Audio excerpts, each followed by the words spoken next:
So டேஃப் preparation ஒன்று பண்ணீங்க.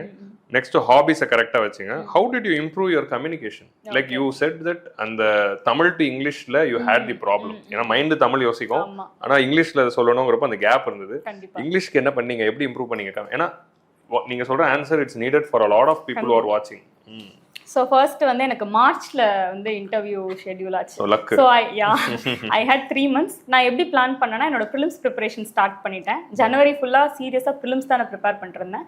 February half இதுக்கப்புறம் தான் I started complete interview preparation. ஏன்னா நம்ம இந்த இன்டர்வியூ கிளியர் ஆகலனா you should give a films. Exactly. அதுக்கு வந்துட்டு நான் மென்டலி ப்ரிப்பேர்டாக இருந்தேன்.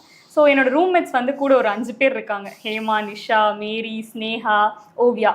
அவங்க என்ன பண்ணுவாங்கன்னா தேல் கம்யூனிகேட் வித்வீன் இங்கிலீஷ்.